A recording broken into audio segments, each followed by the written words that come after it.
what was the vibe like going into the first album? I mean, it's not like the second you usually have more money, especially you guys, you just took off. But what was the vibe for you personally going into that first album? We were very excited. It was a super exciting time. We've been trying to get a contract because at the time, it cost about between 60 and 100 grand to record an album. And I think they gave us 60 and had to throw in an extra 10 to get it mixed and fixed. And then, you had to do other things. But we had the support of Columbia Records right off the bat, thanks to Jeff Burns. He was the guy who signed us. He also signed a bunch of other bands like Dan Hill, Platinum Blonde.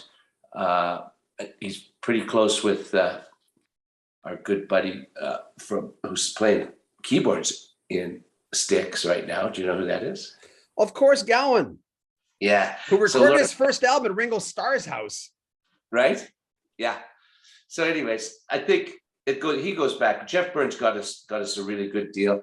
And the excitement was Bob Rock was a guitar player from the Payolas. He doubled up as an engineer to earn extra money. He was really good at it.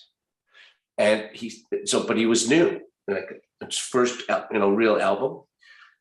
Bruce Fairbairn, it's his, maybe his second real album with a band that all played together. Because I think he was part of Prism. But Prism were kind of almost a studio project at the time.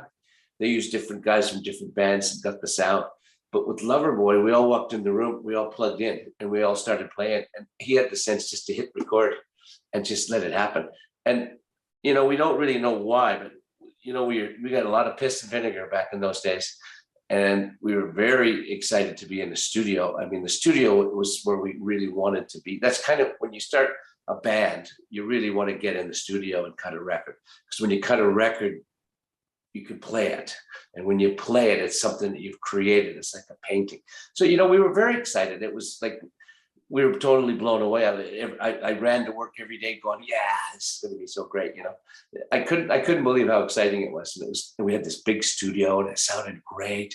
I just couldn't, and I go and listen to the tracks after and I go, oh, I got to hear that again. Let me play it again. He goes, no, we got to record another one, So it's just super exciting. And we were young, it was great. Sure. Someone, I forget who it was years ago, told me, he says, doing your first album is like guesting in a bigger version of who you are. You walk around, you're discovering the imposter theory of going, wow, maybe this is bigger than I could have ever imagined when you